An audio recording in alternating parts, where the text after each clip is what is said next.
This podcast is a proud member of the UUOP network.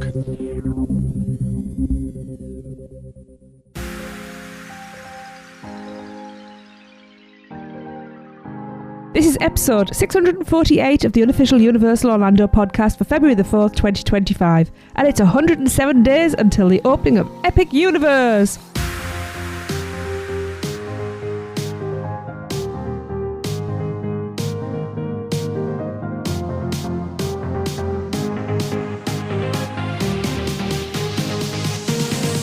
Okay, so I'm your host for this evening, or this morning, or this afternoon, or whenever you're listening. I'm your host, I'm Tracy, and I'm here with Lee. Michelle is on her way. She is on a school run. And we also have a guest host, Producers Club member Jordan, who is taking over from Chris, and we might keep him. We'll see how he does. Hello, everyone. How's it going, guys? Hey, nice to see you again. It's been a while, actually. I think you say we talked about before we started recording that you were at the first Weekender, which I can't believe was like it'll be 6 years ago this year. 2019. Yeah, I've been listening to the podcast since I think for 8 years now, since 2017, and this is my first time on it. I'm really excited. We've been trying to make this happen for a while, though, haven't we, John? But every time you put your name forward, it's like, oh, I can't do that Monday, and I can't do that Monday. But finally, the stars aligned. Finally. Yeah. Mondays are usually tough, but I'm glad we got it to make it work. Awesome. Right. Well, before we kick off, though, we want to get to know you better. The audience.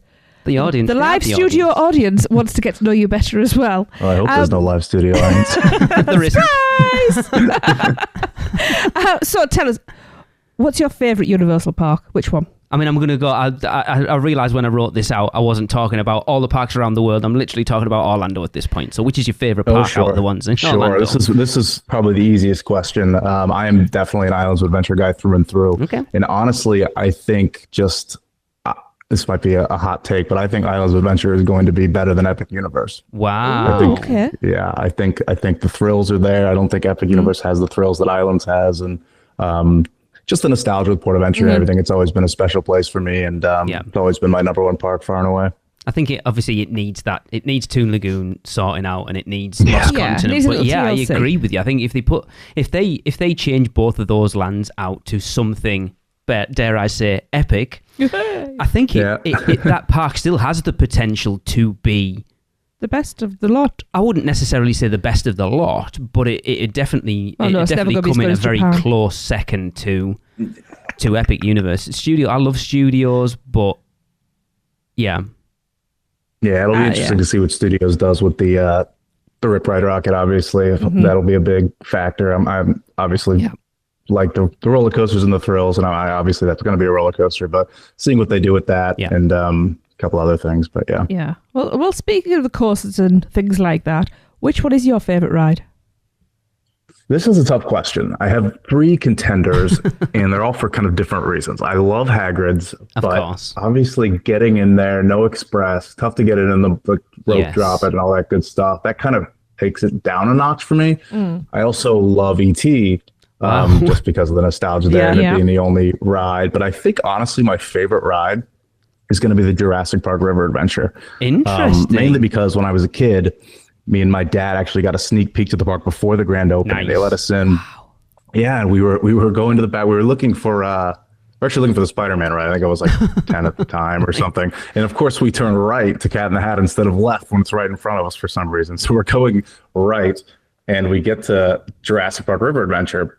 And we're thinking this is like, it's a small world basically with no hill or anything like that. We think it's just a ride where you see dinosaurs and they get off the ride. So we sit there, and when you sit in the Jurassic Park River Adventure, there's that hill right away you stare at, right? When you sit down, we're like, oh no, what have we signed up for here?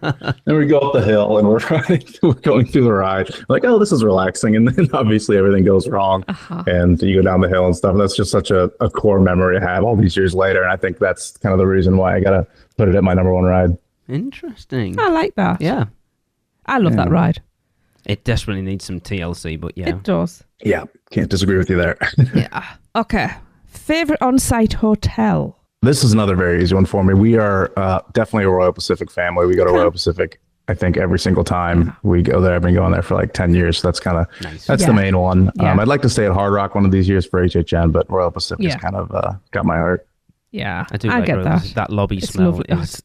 Yeah, it's lovely. Especially again bringing up the Weekender. That was our home base for the Weekender. It really was. So many nostalgic memories for us. Yeah. And finally, do you have a favorite place to eat? I would probably say Vivo. Love going to Vivo. I think the experience is great. I think that's one of the few restaurants that like Orlando locals frequent, like one of the best Italian restaurants in Orlando from what I've heard. So and I love Italian food. So that's kind of my favorite pretty far and away. It's one we only tried like 2 years ago and we've fallen in love with it. It's an every trip for us now, isn't it? Yeah, absolutely.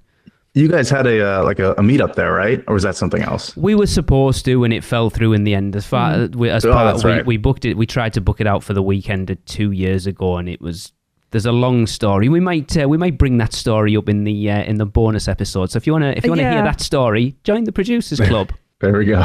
The Producers Club, you say? UUOP is brought to you by the Producers Club. Join today and get bonus episodes, chance to be guest host, be part of our awesome Facebook community, and more. Head over to uUOP.supercast.com to subscribe. Shameless plug. And I did not work that segue, and it just happened. I was quite pleased for that. That's well done. Before we get going, I do have a bit of housekeeping. Oh. So it made me realise... so I'm constantly always thinking about evolving the podcast and what we can do to change it and keep it fresh. Just you. We all do. All the rest of it. And it's like Epic Universe opens this year, which is a huge deal for Universal. And obviously it's the first theme park other than Volcano Bay, whether you class that as a theme park or not. Universal do. I'm still not sure.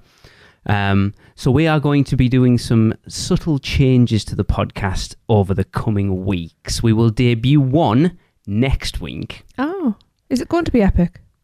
I mean, I hope so. I like it. It is kind of epic. And then there's something else, and then something else. There's like three things that we're working on at the moment. But the person who's working on one of them is super, super busy at the moment, so he can't do it right now. I was hoping to sort of debut them all in one go, but I'm having to do it kind of piecemeal at this point. But I think tiered is better because it builds anticipation. But next week is our official start on the podcast to the build-up to Epic Universe. Okay. We've got a series of episodes. I don't know why I'm sounding surprised. I know all of this. Do you?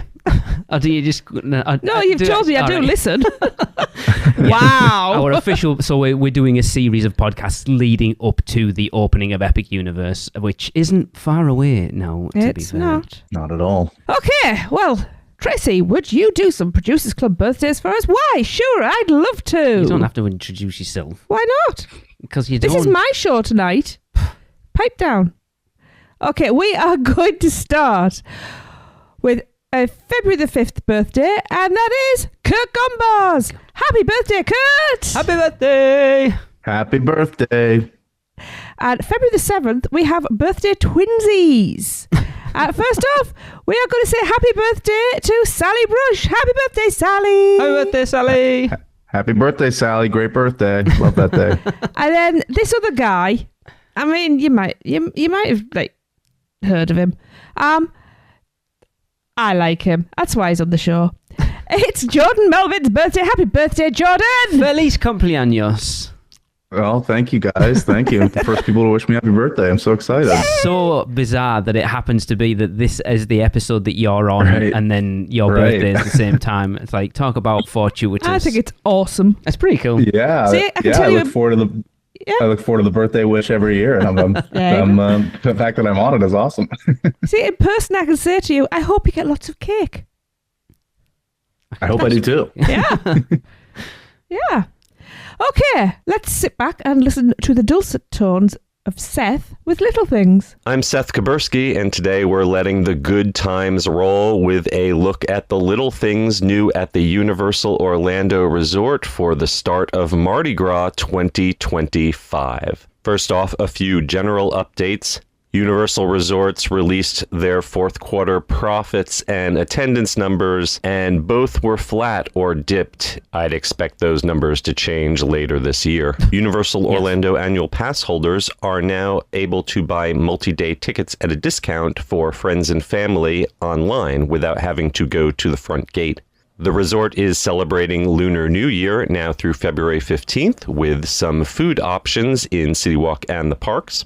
And those next generation fuel rod kiosks that I mentioned last time have been officially announced by the company. The good news is that you can use them to purchase the new Fuel Rod Max 10 devices, which have higher capacity and MagSafe charging. The bad news is that I'm no longer able to get free unlimited swaps with the new kiosks, even though I have founder's status and use the Fuel Rod app. If I find a solution to that, I'll let you know. Okay, the first thing I noticed walking into City Walk is that Moe's Southwest Grill has a brand new logo. It is diamond-shaped and white and blue as opposed to circular and yellow. Saturday Night Live is celebrating its 50th anniversary, and you can find SNL 50 merchandise inside the Universal Studios store at City Walk. SNL fans will also want to stop into the Tonight Shop at the Jimmy Fallon ride inside the studios. They've got a display of David S. Pumpkin costumes there.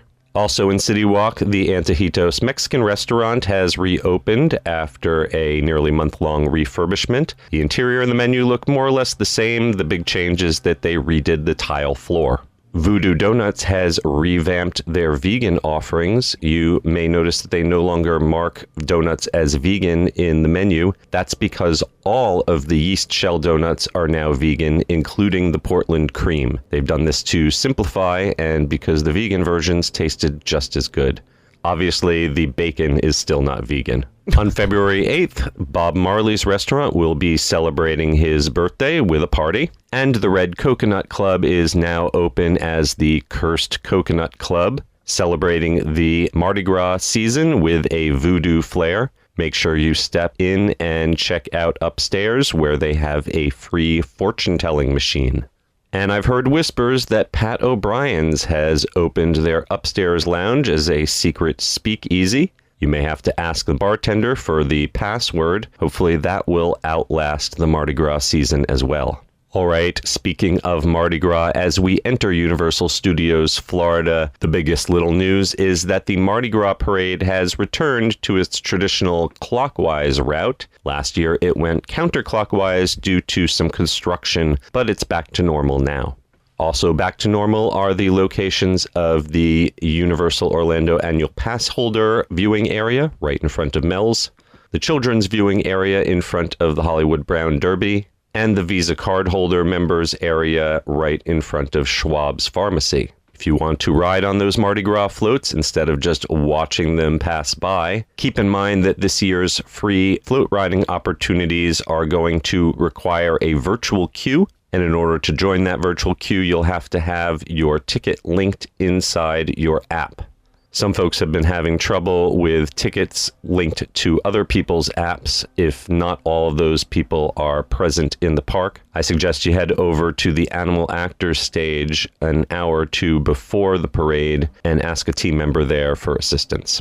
Over the past few years, the tribute store has become one of my favorite parts of Mardi Gras, and the visual merchandising team certainly outdid themselves this year with the Legends of the Bayou.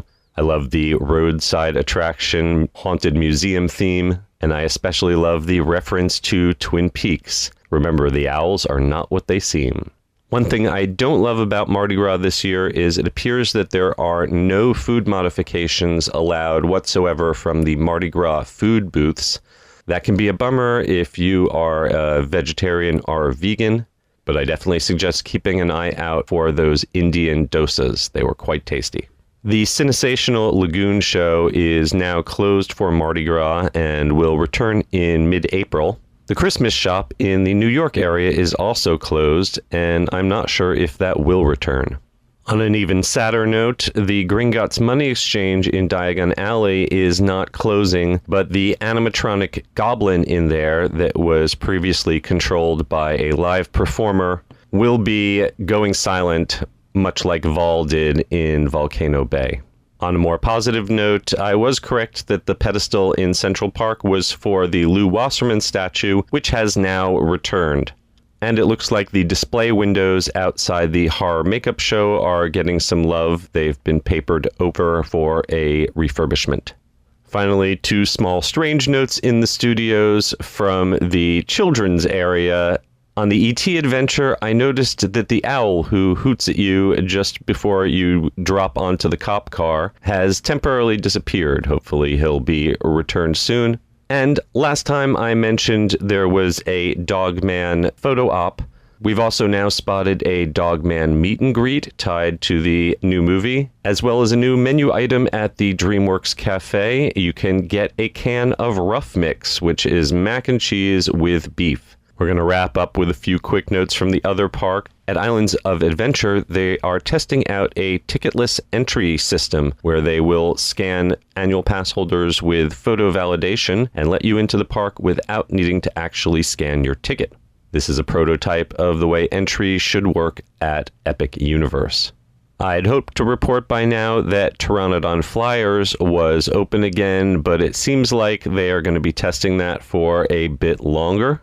And finally, if you are staying at an on-site hotel, be aware that hotel parking rates have recently increased substantially. If you made your reservation prior to the increase, be sure to bring that email confirming the parking rate and you will get the old rate. Otherwise, you'll be paying the new higher price.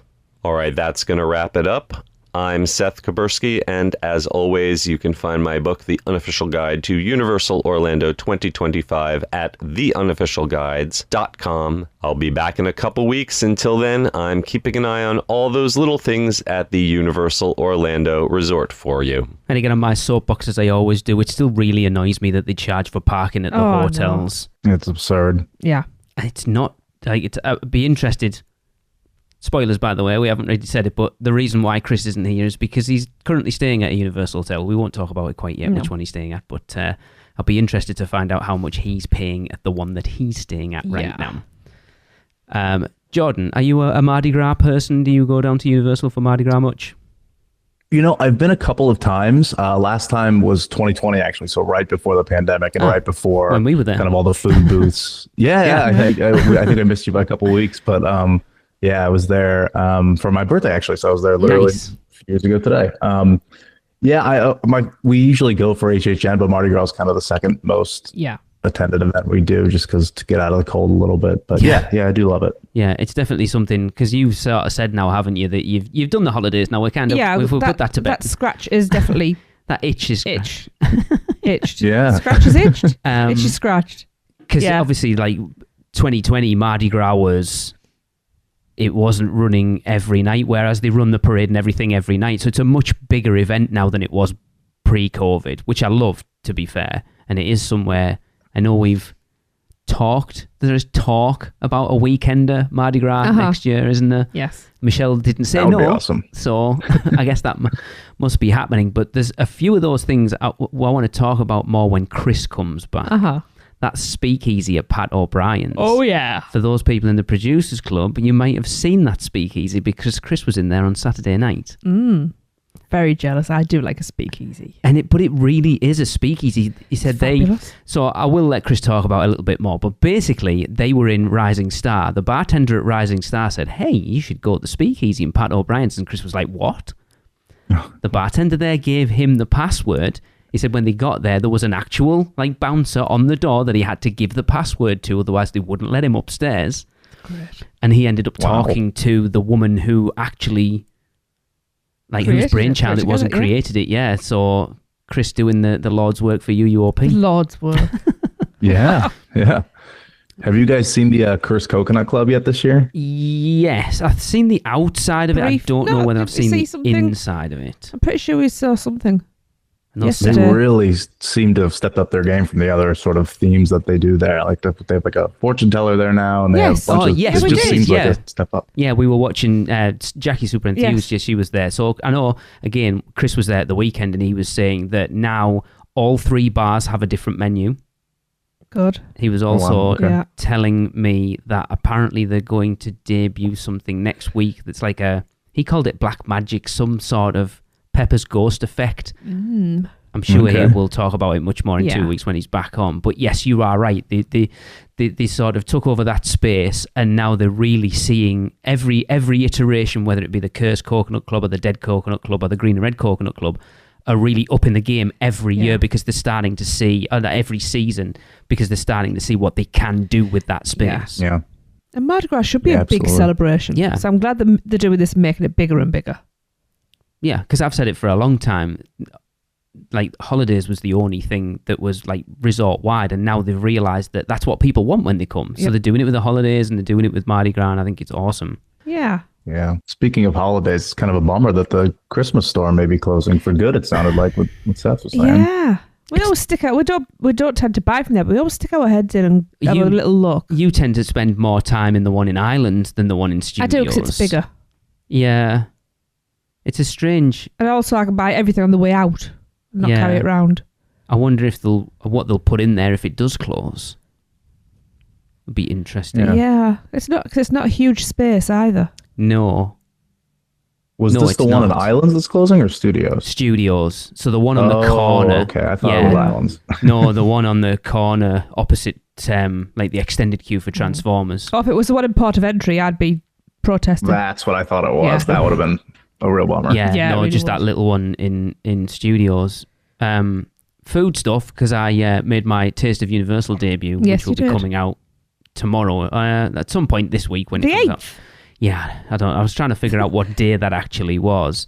I'm sure Shelby will talk much more about the Voodoo Donut thing. She wasn't on this episode, so for April's episode, I know she will talk much more about the vegan donut thing. The no food modifications, Kayla and I talked a lot about that. I think this is a big miss. I understand why they're doing it, because I know funny enough, Gillian messaged me from opening night, and she said she has never seen Universal as busy for Mardi Gras as it was on Saturday night. The concert was sold out. She said the food lines were like longer than anything she's seen at Horror Nights before. And I think just what they're trying to do is just decrease those food lines. And as me and Kayla said, I'm sure if it's mega busy, then you probably wouldn't get any. But if it's relatively quiet and there's not long lines, I'm sure if you asked, they would. It depends on who you get, because you know what people can be like. I think so. I think they're just blanket saying it because it's easier. But I think if you know the parks well enough and you know how they work, then sensibly you can go, look, and there's any chance. And just be nice about it. Could they not do something like mobile ordering for allergies and Probably things? Not. It won't be set up. They're just temporary booths, and that's the thing. Right. Very little of this stuff is actually cooked in the booths, isn't it? It's all prepped and wheeled in. But most of the work is done off-site. There's an off-site kitchen. Just have a mobile pickup spot. I don't know. Because then at least if there genuinely is nothing you need, you can order something modified. You have to go to the side of the park. But if you can do that and get something is safe to eat, I don't know. I don't know. It'd be interesting. I know Kelly's not going this year. It would have been interesting to see how Kelly would have got on. I understand, but it doesn't sit right with me. It is a. Jordan, do you have any sort of food issues? No allergies or anything like that. But I definitely see the issue with it. Yeah, like if you like Mardi Gras, like we've said, the food at Universal's. But this is why the Taste of Universal became a thing, because food at Universal has become such a massive thing. Yeah. Mardi Gras is literally their version of the Food and Wine Festival. So if you've got someone with restrictions and then can't try anything, it would put you off ever going back. Yeah. And I do hear a lot of this stuff that is suitable for people with allergies and issues like that. It's mainly sweet stuff. People like savoury. It should be a balanced menu for everybody. Maybe every booth should have a vegetarian or vegan option. Yeah. And a dairy-free option and a gluten-free option. I know from listening to you guys on Taste that you like the Universal with the food seem to take 3 steps forward and 2 steps back. I think me and Kayla actually said that the other night. The thing is, technically, a gluten intolerant, a gluten allergy, or a lactose allergy, like true allergies, that's a disability, and therefore this is discrimination. At the end of the day, if you just put that in black and white, it is disability discrimination. I know that might seem a bit like dramatising it, but when these things actually kill somebody, I'm quite upset about it. Yeah, it's a safety issue. Exactly. The argument is that Universal will say, well, there's plenty of restaurants open that you can go and eat at. That'll be their argument. If you go, I can't eat anything, well, actually you can, because you can go to every other restaurant in the park. So there's a big group of friends have gone out to enjoy Mardi Gras because a member of their... I get it. Of their crew, we're going to call them crew, how they have to then leave the party and go out. You don't have to preach to me, but that's the way Universal will look at it. If that was me, that one person, I'd starve instead of spoiling the fun for everybody. But that's Universal's argument will be there's still plenty of places you can eat. It's a pretty poor argument, if that would be the argument. It's going to be very interesting when Epic opens to see what the food like is over there, because you're building kitchens at this point, knowing everything you need to do. Yes. To have everything in place to accommodate everyone. That will be the true telling of everything. There's another option. A dairy-free booth, a gluten-free booth, and a vegan booth. They're not going to do that. Disney doesn't do that. They're not going to do that. Yeah, well, Disney are crap. No, but that is a solution. It is. And then there's no cross-contamination as well, because that's all that they do. It will be interesting. When I run this place, it'll change. There you go. Yeah. Well, that's a good point. Hopefully when Epic opens, they are a little more mindful of these kind of things. Yeah. I think, honestly, a lot of it is because we're hearing a lot behind the scenes that a lot of the budget for a lot of things has been cut because of Epic. Yeah. And I think a lot of it is that. They just cut the corner cutting to save money. So hopefully once Epic opens, everything will get back to normal and they'll start, because you would like to think that the money that Epic will bring in will get spread out everywhere. Yeah.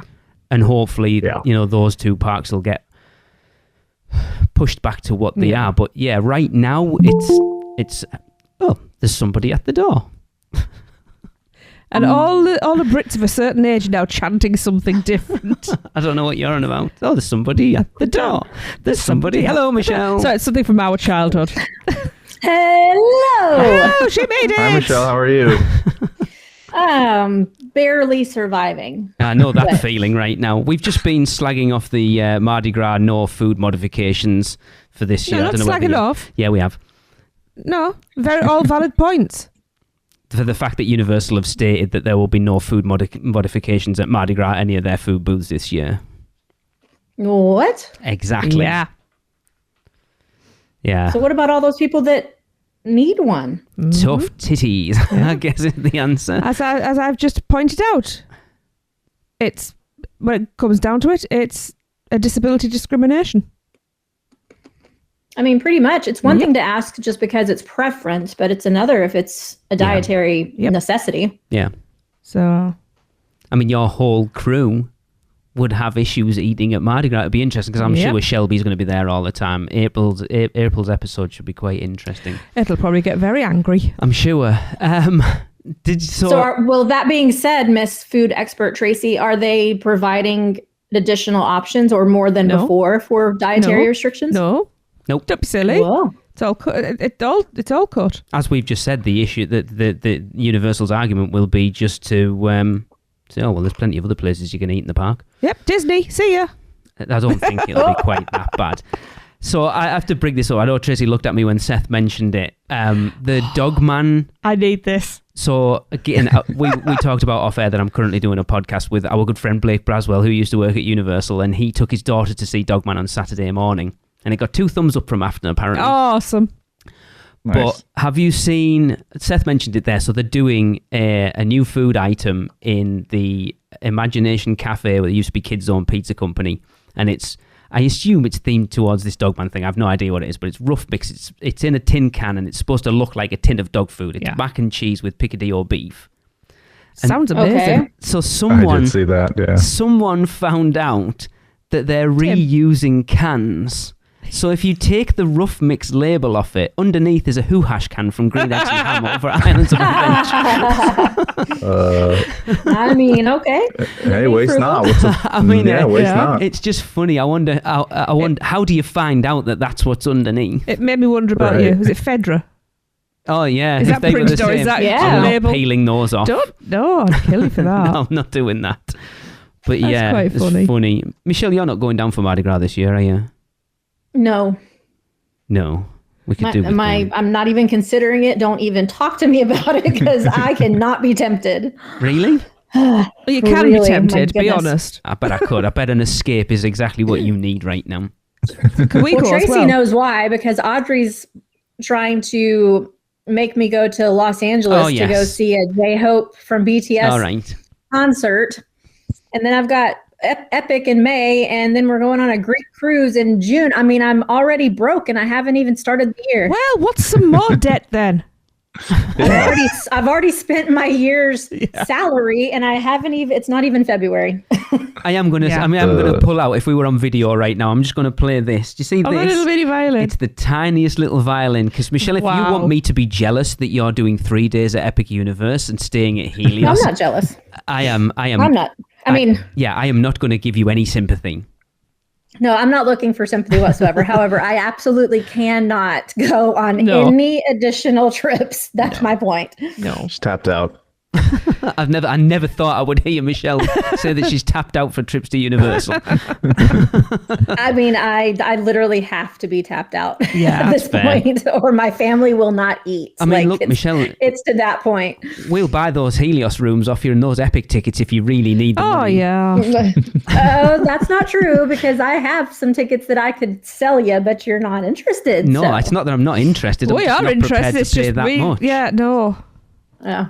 Anyway, I wish we could. Hey, that being said, I'm able to still, like, I just quoted a family for opening weekend, and I was surprised to see that they still have tickets available for Epic, just not opening day. Not pass holder ones, though. No, not pass holder ones. But there was a point where, like those weeks that first, especially the first week, the first couple of weeks were like sold out, but now there's availability again. I don't know what that means. Interesting. I'm hoping it's that people have canceled, not that they have upped their ticket allotment. Yeah. We may have to take the bloody hit on that. I'm not spending $1,000 to go Epic for one day. If we're doing that, we're buying those other tickets. Because that would be, you're literally looking at getting the 3-day park ticket, which is 2 days. I don't need tickets for Studios and Anne's because we've got annual passes. I'm not spending $1,000 to go to Epic Universe for one day. I want to go to walk around and cry to get nothing. Like we were watching, there's like the new teaser trailer that Universal have just posted on YouTube, and I was nearly in tears sat watching it because I'm so excited for it. It's a really good trailer. And it's just like, if I had tickets, I'd be fine, but it's just like, Anyway, you got plans to go, Jordan? Have you got tickets or any plans or? Not yet. No, I think my first trip may just be an HHN combined with Epic trip. Maybe I'll go for like 5 days or something, because that's going to be a lot to pack in. But, I think a lot of people will do that with the Horror Nights trips. I think it's wise as well. Yeah, I was about to say, Jordan hasn't reached out to me yet, which I was going to. Jordan and I have worked together for years now, and I'm like, I don't think. What? How did I not know that? I'm a client of Michelle's. Yeah. All right, I see. Not work for him. I see. I got confused. Yeah. Worked with him. Yeah. Yes. Before you were even sending you an email married. Aren't you an old married man now, Jordan? I am indeed. Yes. A couple years now. Yep. What were you going to say? I was just going to say, I think going later, if you can, is wiser, because then all the wrinkles are ironed out. Well, some of the wrinkles will be ironed out. Maybe. There'll be new wrinkles. Probably. Exactly. That first week's going to be fascinating. That first month or two is going to be just fascinating to see how they handle everything. Very. Yeah. I do. You just have to go in with zero expectations. Exactly. Yes. It's just the excitement of being there and being in the atmosphere. Yeah. It's like we've already seen the teething troubles for the first few days at Stella Nova, and it's like everyone wants to be excited to be there, but the headaches and the little wrinkles that have been hopefully ironed out, I guess. If there can be. Yeah. Yeah. I can't believe the hotel, Helios Grand's first day. Isn't it the same day as the park open? Yeah. 22nd. Yes. Yeah, I believe they're not doing some sort of test run a week before, 2 weeks before. That feels just irresponsible. Yeah. Imagine checking into the hotel the same day you've got tickets. What do you do? Michelle, what are you going to do? I'm going to Epic first, and then I will see Helios at 9:00 at night after the park closes. That's what I'm going to do. It is a strange one that they wouldn't allow you to check in the night before. Like, it does seem weird that because people are going to want to go at the park, so they're not going to want to check in. Yeah, it is an odd one. So it's going to be very busy between 9 and midnight. Yeah. Yeah. I mean, we don't even know what time the park closes that first night at this point. No, we don't. But we do know that the Helios guest-only entrance to the park will not be functional on the 22nd. We also know that early entry for for Epic, will not be happening until the 23rd. Yes. So yeah, so they're going to make you go around to them. I suppose you would want to anyway. To be fair, to see that grand opening, so that makes sense. Yeah, I'm sure they'll have a huge ceremony with a bunch of celebrities and stuff. So you wouldn't want to miss so I 100% plan to be at the front of that crowd at 3:00 in the morning, like I did for not Gringotts, for Hagrid's. Yeah, I've heard Chris will be joining you at the same time. To be honestly, that's what he said to me. Oh, really? No. Yeah. Early park. I was surprised, but I was going to go with it. Hang on, if it was 3 a.m. though. He probably hasn't gone to bed. Yeah, exactly. He probably would do. That's it. He's like, I won't bother going to bed. I'll just go meet Michelle at the front of Epic. He'll be in the bar. I mean, he'll probably be awake with Lucas anyway. So probably. Yeah. Right. Okay. Let's take a quick ad break, and we'll see you in a bit. I wish to go to Scotland.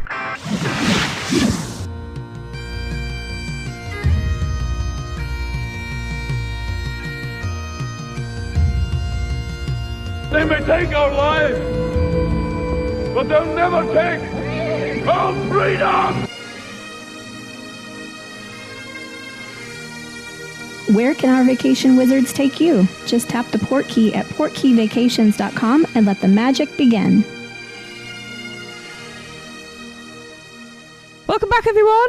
We are foregoing Which Stick Gets Your Lick this week in favour of an on-the-spot review of the newly opened Stella Nova Resort by Chris. Which is the reason he's not here this week, as Lee's already told you, because he can't keep secrets. Currently there, I think the day this comes out, they check out. He's been there since Friday. Yeah. Lucky bugger. It's over to Chris. Hey guys, what's up? It's Chris here from UUOP, here to give you Just a quick review of Stella Nova and our stay there, which we're still staying there. And by we, it's not just me. Joining me, I have... Hey guys, Alexa here. And yeah, we just wanted to talk on different parts, things we liked, things we did not like. But just kind of starting off from the beginning, check-in was pretty smooth. It was a breeze. It was a breeze. The parking lot's literally right in front, which is nice. It's convenient to have it centrally located there. Especially because we've left a few things in the car. We just walk out and come back in. Yeah. Yeah, so checking in, all the white you see everywhere, that sterile look, is somewhat reminiscent of Aventura, but with life. Yes. There's music playing. There are, the constellations all along the wall, the light fixtures. Everything is on the bottom floor, so it's easily, you can go to the cafe, to, the bar, or go to the shops, and you hit everything on that bottom floor. So it's really nice. It's like right there for you. Yeah. I personally like it, and I'll touch on that by the end of this. Yeah. But check-in was nice. Very smooth. The only thing is there was no barricades for the lines. Yeah, you really don't know. You just kind of walk up to the front, so I couldn't see how a lot of people would be there and not, know where to go. Yeah. Also, if you noticed, the bar was closer than the check-in booth. Yes. So thank you, Universal. Thank you, Lowe's. So we got... Drinks were great. Drinks were great. That's right. We got a drink each. Don't know. Off the top of my head, I don't remember them, but I will list them for the show. They were really good. A lot of tequila drinks for those tequila lovers out there. Yes. And also, all the drink names are constellations, which I thought was kind of cool. All the constellations around the entire hotel have been just amazing. Yeah. Beautiful. Beautiful hotel. The room. So one of the things that I noticed going up to the room, the hallway, super cool looking hallway. It reminds me of a Starship Enterprise-esque, walkway to your room. But very minimalistic, like astro minimal or minimalism. It's very bright, which I love. Yes. It's bright and clean, but not sterile. Yes. They really did a really great job on the aesthetics. Even walking into the room, just the wall where it separates the bedroom. Everything is just done so proper. Even the bench. The bench in the room, yeah. The layout is so good in the room. I think they did a really good use of space there. I love the window. Window's phenomenal. Obsessed. So we had a pool view, which would trade for park view. We would trade for a park view now. The pool view's all right, but the thing is there's so much construction going around, it kind of takes away from what a pool view should be, in my opinion. Yeah. We did get to see a park view, which I'll post up some pictures. Yeah, Jill and Steven were staying in a park view room. We went over there. We saw rides. We saw rides running. We saw Kong running.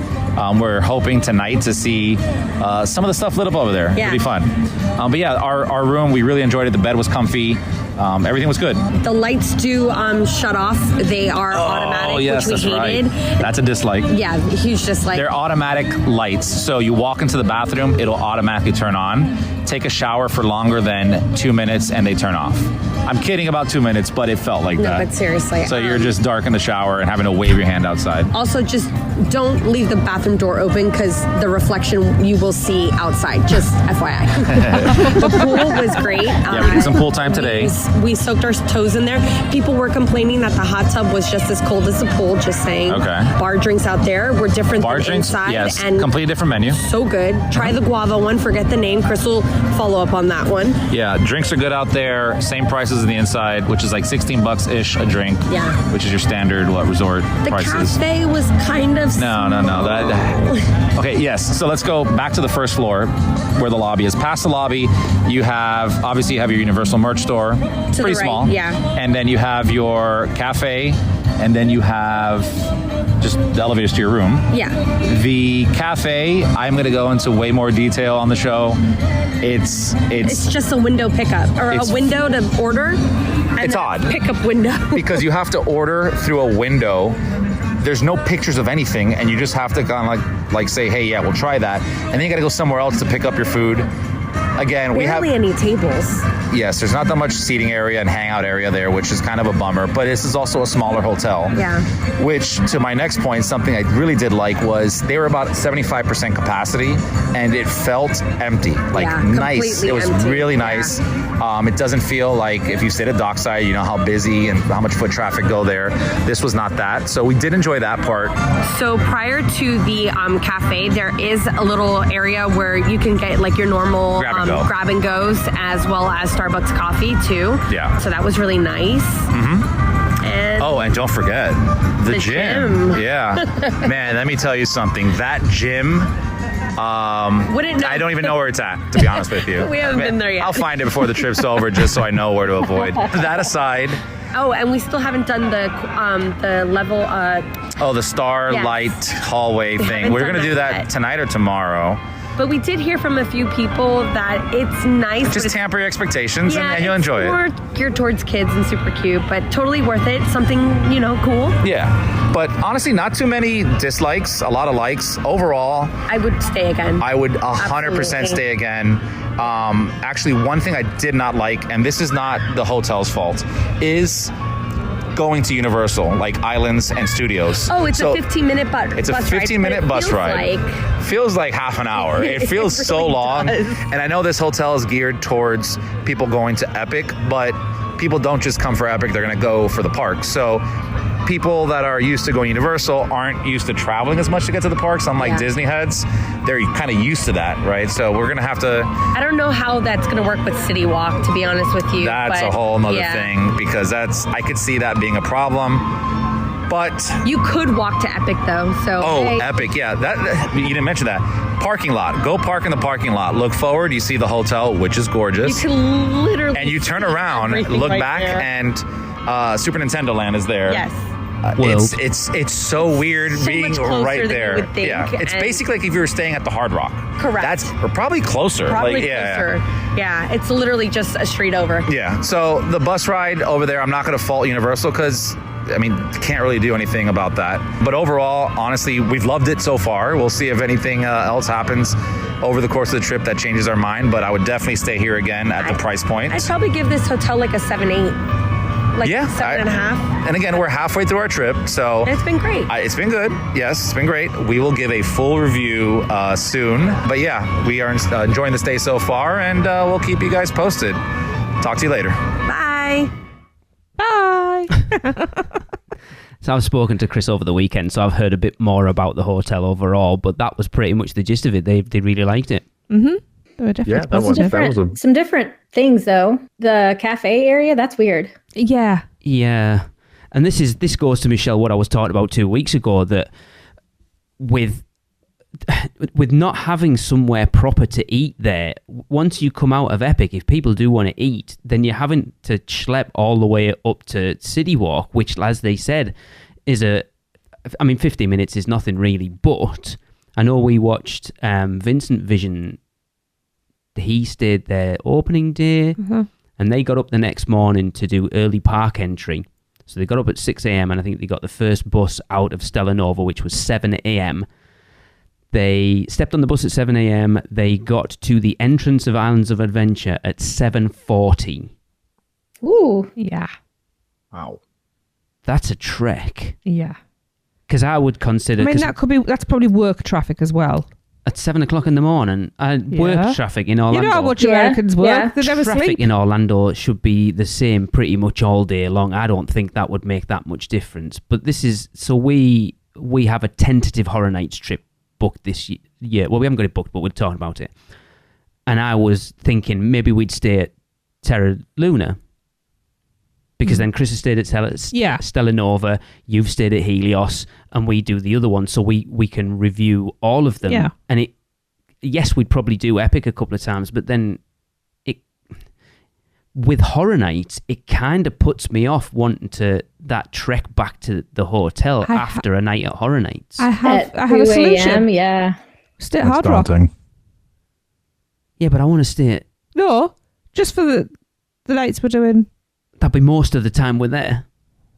And you don't want to switch hotels. You've already made that abundantly clear that 2022 I don't mind an overnighter. So I don't know. But not 3 times. 3 bloody Switching hotels. is rough. Yeah, it's I think I need Epic to open and then just see the logistics from people who are doing it regularly, the switch between going to Epic and then going up to Orlando. It's a new service and it's not been streamlined yet, so...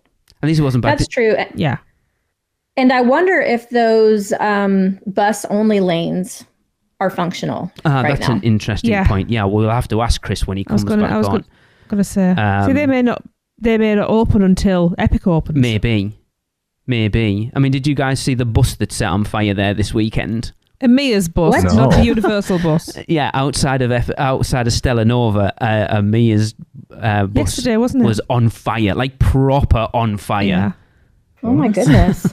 Nobody could get in or out. Yeah, as far as I'm aware, yes, there was nobody hurt or anything. Yeah, it was. I mean, we're not talking smoke. It was fully on flames. Yeah. Wow. For hours, nobody could get in or out of Stella Nova. I love how Chris and Alexa talked about that starry hallway on level 3 as like a tourist attraction. Oh, we haven't done that yet. We're going to do that tonight. Walk down the corridor. People have said, don't expect too much. It's just for kids. It's just for kids. Can you imagine? Come on, kids. What are we doing tonight? Oh, we're going to go and see the starry corridor. Come on. Go look at the LEDs in the ceiling. Brilliant. Like, I'd rather go and ride Hagrid's mum. That's funny. But it's interesting. It's interesting to hear Chris's opinion of it, because we've said it does look very much like Aventura, and for him to say that he still has no interest in staying at Aventura but loves this, obviously it's different enough. Well, maybe he's changed his tune on Aventura. Maybe. Yeah, Aventura is very sterile. There's hardly any color at all. Mm-hmm. Yeah. And I think that's kind of what he said with Stella Nova, didn't he? It was white with that colour, but it had accents of colour in it where it didn't feel clinical. Mm. Yeah. But that's the aesthetic, isn't it? I think it looks cool. But then we also, Tracy, I think you commented when we watched the vlogs and stuff, that white is going to tarnish very quickly. You look at Dockside in the rooms and Surfside. It's going to get grubby. Like marks and scuff marks on the like baseboards and the walls and stuff, because people don't look after anything. And I wonder, with it being white, how quickly it will get grubby. Yeah, that's... Hopefully they stay on top of it, because Aventura doesn't feel grubby. I've only ever been in there once. I don't know. You'd think the hallways do a little bit, but not the lobby. You think Universal's pretty good at keeping their hotels up and clean, I think. Especially with it being one of the hotels attached to their brand new park, you would like to think they would be on it for at least the first year. It's more the public being in there that's going to be the problem. Because, But, yeah. So when did anybody else, when Chris said that he could, from Jillian's room, the theme park view, you could see Kong running? Yeah. I was like, Kong? Donkey Kong. I was like, you can see Islands of Adventure from the theme park view? What? He's just got really good eyesight. Really think about it. Yeah. Sorry, it said Super Nintendo Land. I'm like, it's Super Nintendo World. Come on, people. But yes, he actually sent, Alexa sent me some of the videos that they took from Jillian's room. So I've seen it, yeah, and you wouldn't have been able to get me away from that room, to be fair. I just sat at the window watching everything go. Yeah. Right. It's crazy. Awesome. It's like, what, March, April, May. Like, we're 3 months, three and a half months away from the opening of it. Oh, I can't wait. Which, speaking of which, Michelle, we need to speak. The three of us. There is now a ticking clock. Yeah, so we need to have a proper conversation. A very fast ticking clock. Okay. Yeah. So sounds good.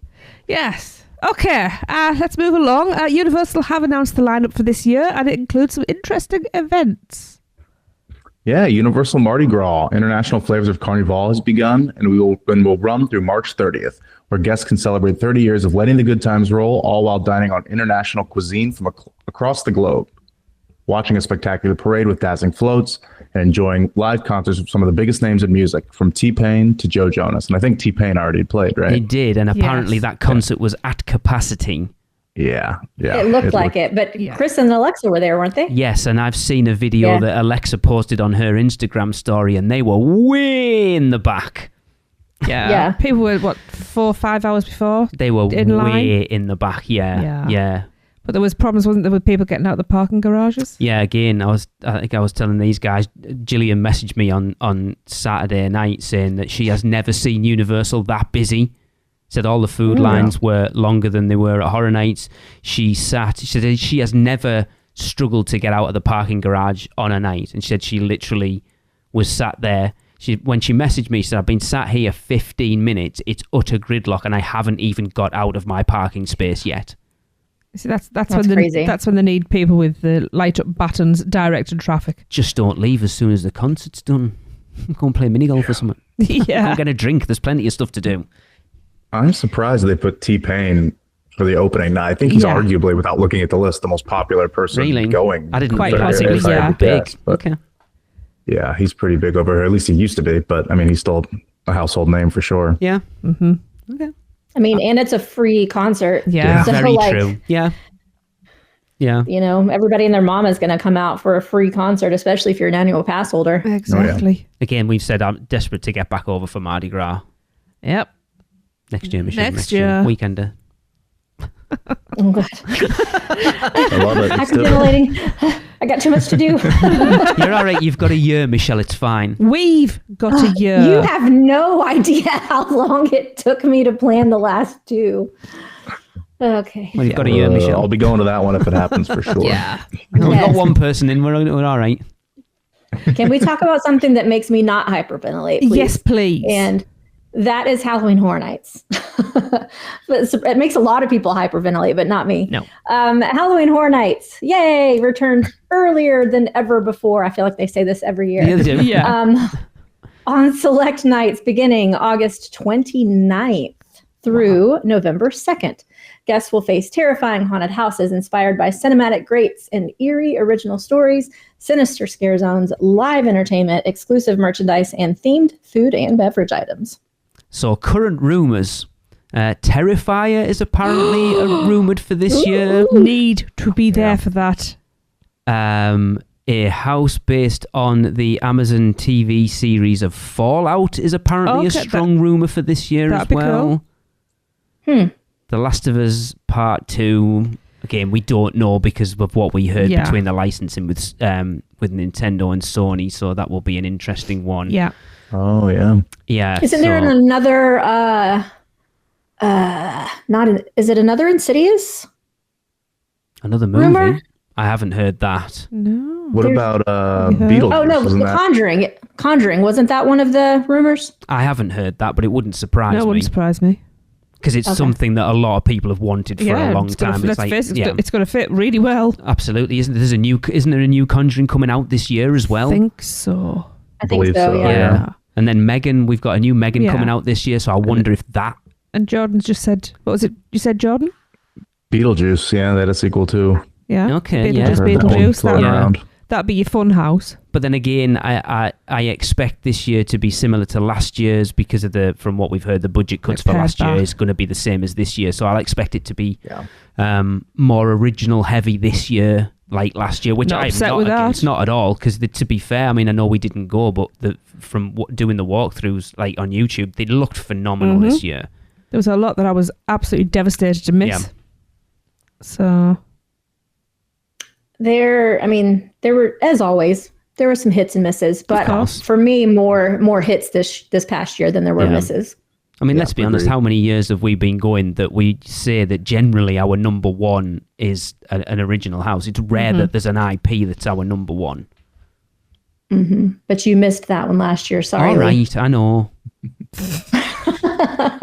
I told you that's why it was number one on my hype list, because I know how much I loved that house in 2015. Yeah. And this just focused on everything that I loved about that house. Just loved it so much. I mean, I think it was probably the most consensus number one I've ever seen. Yeah. I think so too. I don't know anyone who had a number two or even. I mean, even on closing night at 2 a.m., that house still had like a 200-minute wait. Jesus. That's crazy. That's crazy. Mm-hmm. Wow. There was never a time that house did not have a long wait. So good. Is it August yet? No. We haven't even booked What do we think about Stranger Things? Wait, give it another year? Oh. Yeah, I don't think they would do it this year. Does the new series come out this year? Yeah. It does. I think they don't know the month yet, and they might be November, so obviously that would have to wait. Yeah, I can't see it was going to be later. They did one. Wasn't it last one that they did before? Yeah, but I believe her. Yeah, I actually just believe her. They did before. Are you talking about Stranger Things there, Michelle? Well, and just in general. Yeah, Excess of Believer came out before. They did it with Dracula Untold, I think, back in 22, 23, something like that as well. But with this being the finale of Stranger Things, I can't see them putting the house out first. And spoiling it. Yeah. I don't see them doing that. Maybe the next year. Yeah. That makes sense. I'd be surprised if it wasn't the next year. I mean, they've done it every year, right? Yeah, it's going to need a big budget as well. So if they're paring back, they're not going to want to pay for that this year. So I could see it next year. Yeah. Okay, holidays at Universal. Let's move on to that one. They'll begin November 21st and run daily through December 31st. Guests can celebrate the most wonderful time of the year with an incredible collection of festive experiences like the awe-inspiring Christmas in the Wizarding World of Harry Potter and the chance to meet the mean green one himself, Mr. Grinch. During Grinchmas. Funny that. Guests can also admire festive decor across the destination and down in delicious holiday-themed food and beverage offerings. Yeah. Done it now. Twice. And as we said earlier in the show, Tracy's had a film. I was a bit cold, so I know it's Christmas and everything. It was weird. I enjoyed it, but it's not. I think during Horror Nights and during Mardi Gras and every other time of the year, the parks feel like the parks, and it felt weird walking into islands. Yeah. And it not feeling like islands because of that weird modern Christmas music in there. It was very strange. Yeah. But we said that the first when we did it in 2022, it felt odd. Yeah. See, with the holidays, I need them to change it up a little bit. Yes. Yeah, it is the same every year, and that's the problem. Compared to if you look at Mardi Gras and you look at Horror Nights, it's different. For the most part, every year, the holidays is the holidays, and it has been. Yeah. It's due really for they haven't changed much at all. I mean, they switched out the Christmas tree hunt for a nutcracker hunt, but I'm going to need a little bit more than that for it to keep bringing me back in the and some of us want the Christmas trees back. I mean, the Grinch breakfast was much better this year than when we did it 2 years ago. I thought this year it was so much, but I mean, we did it super early, but I just think having a way to do it, having it as a order a breakfast rather than a buffet style, I think actually worked better. I was like, oh, well, they're not giving you as much food, but to be fair, I was stuffed. We couldn't finish. And it worked much better, to be honest. I thought it was much better. There's nothing stopping you, everybody at the table, ordering something different and just eating family style. Yeah. You know. Which we kind of did because there was two of us. We got two different things. don't remember you eating my food. I didn't. I was going to say, you're still breathing, so you can't have done. I could barely finish my own. Oh, Jordan. This next one's interesting. Right. Yeah. Yeah. So on select nights in April and May, guests can immerse themselves into a Watori culture during the all-new Universal Volcano Bay nights. The event will feature live entertainment, character meets, and more. So I seem to remember when Volcano Bay opened, this was, I don't know whether they officially said it or whether it was kind of rumoured that they were going to do nighttime things, because there was the whole like colour changing thing on Krakatoa, wasn't there? Yeah. And everyone was expecting something to happen and it didn't, and it's weird that it's took them this long to do it. How long has Volcano Bay been open now? Chris's first show, 2017. Right? Wow. Yeah, that sounds right. Yeah, the first show Chris was on was our Volcano Bay Roundtable. So this is its 8th year. Wow. And it's taken this, like, wow. Yeah, but I think... I've still never gone. We've had a walk around. We've had a walk around with Michelle. Yeah. But I just think this would be something I would do, because it sounds like it's going to be an extra ticket event. So for those people who aren't necessarily water park people, to go in after dark as well could be awesome. I kind of imagine it to be the Volcano Bay version of the Wantalon Luau from Royal Pacific, which would be amazing. That'd be awesome. Yeah, this is exciting to me. Yeah. So I haven't really read too much into this. Is this like are those slides and stuff open too? They haven't said anything other than literally what's written there. Okay. So we don't know. So we'll watch that develop. It will be. I can't see. I know Disney do it, don't they? Though it'd be weird having. Disney does. Yeah. Yeah. Is it Glow? Something I can't think what they're called. It's some kind of glow nights. Yeah. They give you like all kinds of glow bracelets and things like that to wear, and like things are still running. Seems very dangerous. Should it go with the glow? It just seems kind of dangerous to have. By them. God, you find it. There you go. It just seems dangerous to have water slides open in the dark, doesn't it? It seems weird. I don't know. Some people close their eyes on the slides. It's no different. It's more about the lifeguards. If you're drowning, they can't see you. I'm sure the parts that matter have, lights, but... In answer to your question, Michelle, I have no idea whether the slides will be open. That's literally all they've said. Cool. That'll be fun to watch out for then. Yeah. I like the idea of it. Me too. Yeah, it sounds awesome. Yeah. Butterbeer season will return. Did it ever end? Yeah. But does it? Hot butterbeer. It's always butterbeer season for me. But butterbeer season will return beginning March 1st and continuing through May 31st, giving guests a chance to enjoy butterbeer in all new ways within the wizarding world of Harry Potter, from sweet treats to themed merchandise and more. I mean, to be fair, they do that every day. I mean, all new ways. Right? Are they trying to say there's another one coming? Yes, butterbeer enema. Oh, I don't know how I feel about that one. This is very vague. Like, what is this even? So, I'm not sure. Well, let's go. Right, just quick round table. If they were going, so obviously we've got hot, frozen, regular, ice cream, fudge, and they did the ice lolly last year. What else can they do? Right? I don't know. Well, it says it will return. What did it... So last year was just the ice lolly? I think they did something else as well. They could do butterbeer hard candies. They do those ones that were in that butterbeer cart that you got. Werther's Originals? Yeah. I'm trying to think what they could do. Like a milkshake, a butterbeer milkshake. Cupcakes? Yeah. Cookies. Yeah, that's a good one. Well, they kind of have a butterbeer cupcake. Isn't that kind of what that like cauldron thing tastes like in the sweet shop? Wasn't that chocolate? Yeah, I think it is. Oh. When's it pumpkin juice season? Potted cream. I missed the potted cream as well as that as well. We haven't had that one actually. That's what I was thinking of. Yeah, I want to try that. I don't know what else. I'm trying to think. A butterbeer crepe. A crepe. I don't know. Ooh, that would be so good. That would be really good. That's a good one. Would that be a butterbeer crepe? That'd be really good in the new park. I think we say in the nude. In the nude park. Well, after Epic Universe. There's an after dark park. Right, I'm going to carry this on. So additionally, the Wizarding World of Harry Potter will once again celebrate Back to Hogwarts this fall, and there will be more details to come. I mean, they basically... how do they celebrate Back to Hogwarts? I don't know. So is that like the supermarkets doing the back to school supplies and deals on shirts for school. Maybe get your stay pressed trousers. Strange. Is it a light show? I can't remember. No, I think it's just. I think they do like it was a basic like a fan meetup thing, wasn't it? I think. Oh, that kind of rings a bell. Yeah. Because it'll be like the September 1st. Is that when the Hogwarts Express is supposed to go to Hogwarts? Isn't it 1st of September? Yeah. Yeah. Yeah.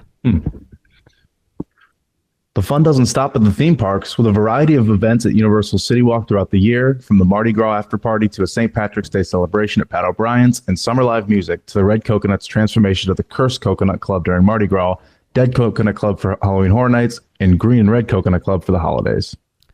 There's not going to be. We're starting to get like Epcot now, aren't we? Where there's barely a day goes by where there's not some sort of seasonal thing going on at Universal. Yeah. I don't remember what the park is like just on a regular day without something. It's funny, isn't it? Because we talked about this recently. It's been so many years since we've been.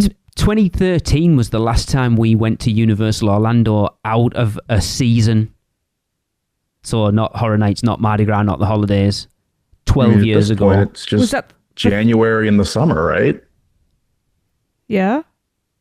Yeah. Yeah. They got the rest covered. Pretty much. I mean, I like when they have extra stuff going on, though. Like I like having a little extra something in the parks. I do. I don't mind it. It's nice to see the parks for what they are rather than what else is going on. And sometimes, Michelle, we've talked about mine and Tracy's issue is because we don't get to come over that often. And if there's probably more Horror Nights than anything else, that you're trying to cram everything in. And it's nice to come to the parks when they shut early. Or not early, but shut at 7 or 8 o'clock. So then you can come out and you don't feel like you're missing out on park stuff. And you can go and do a mini golf, or you can do an escape room, or just go for a drink or a meal on City Walk, or go and chill back at the hotel, rather than feeling like if you want to do that, you're having to leave the parks early and you're missing park time because of it. And that still kills me, even though my body doesn't like me for it anymore. My body hates you for it. Yeah. That's always our issue with Horror Nights, because we're trying to cram like all our sort of park research for the year for the podcast, but then also get our money's worth out of our Horror Nights tickets. And it's this old body cannot do like 16, 18 hour days anymore. It couldn't at the beginning, to be quite honest. Look, our first trip to Horror Nights, we got to studios at 9:30 in the morning. We left at 1 a.m. and we would have stayed till 2, but you were like, I'm done. My feet fell off. They were in my backpack. Yeah. That's how bad it was. And that was I did 20 years ago. And I remember that because that night I didn't sleep because the pain in my feet was horrendous. I have a hack for it now, though. If you ever got sore feet, only CV. Get a scooter, No, if your feet hurt that much that you were getting that horrible drawing pain, leg wet towels, leg massages. I'm not that rich. Yes. Cold, wet towels that are wrung out and wrap your feet in them, and honestly, it really helps. It draws that heat and pain out. It's not a 100% cure-all, but it helps. Okay. Hey, I'm old. I hurt. I find that's these good things. HHN advice right there. Amen, sister. Yes. And beer. That always helps. But yes, tequila. Not tequila. And tequila. Lots and lots of pain meds, yes. Not with the tequila. No. Well, I mean, yeah. I mean, teach their own. You won't feel anything, that's for sure. Okay, right. I am going to come in with the last little batch of Producers Club birthdays. And it's another trio. This time we're starting on the 12th of February with Ross Mantle's birthday. Happy birthday, Ross! Happy birthday! Happy birthday! Happy birthday, Ross. And then on the 14th, we have Cassandra Formick's birthday. Happy birthday, Cassandra! Happy birthday! Happy birthday! Happy birthday! And on the 17th, we have Keith Nettles' birthday. Happy birthday, Keith! Happy birthday! Happy birthday! Happy birthday, Keith. So as usual, hope you all have fabulous days and lots of cake. So that's going to wrap up the podcast. It's been an epic one. Jordan, I hope you've enjoyed it. Yeah, it's been great being on. Long time coming. Being able to interact rather than just shouting at us, going, "You're wrong, people." I'm just not here. Yeah. Well, we have people tell us. Okay, don't forget, we want you to rate the Freeze Ray Pops and send your recordings, as well as sending us your How Bad is Fast and Furious Supercharged jokes. Yeah, we seriously need them because I've really got barely any. Come on, get your sarcastic energies flowing. Yeah. You can do it, people. While it's still there, because it might not be there much longer. Oh, I'm so sad. Was that convincing? Yes, you can send all of that to us at podcast@uuopodcast.com. But for this week, Kurt Gombar gives us Fast and Furious Supercharged is so bad. How bad is it? Fast and Furious Supercharged is so bad, even the background actors in the video sequences refuse to include the acting credit in their resumes. See you all next week. Are you insane? Get out of here. The curse, it's real. The podcast is over. So, the Magi want you to check us out on Facebook, Instagram, X, YouTube, TikTok, and Pinterest. Just search UUO Podcast. For all the podcast news and articles, check out our blog at UUOpodcast.com. Contact us by emailing us at podcast@uuopodcast.com. And if you want to join the Producers Club, email us at uupproducers@gmail.com. Silence! With your subscriptions, we shall rule for all eternity. Listen and subscribe to the podcast on Apple Podcasts, Spotify, Google Podcasts, and everywhere else podcasts are found. Not even the Magi can save you now. There is no escape. Your end shall be my beginning. Prepare yourself for your next trip by emailing Michelle at portkeyvacations.com. She can take care of all aspects of your next Universal Orlando vacation. We hope you enjoyed your podcast. Please remain seated and keep your arms and legs inside the prepare to forfeit your souls. Check out the other podcasts on the UUOP network. Rush of Fear, Halloween Horror Nights podcast, the theme park duo for all your West Coast news and info, the Taste of Universal, Universal Orlando Food podcast, and the newest podcast on the network, the Port Key Passport, our Disney-centric podcast. So hey, welcome back. Hope you enjoyed the podcast. I would have enjoyed this podcast a lot more if I had gotten my cup of coffee.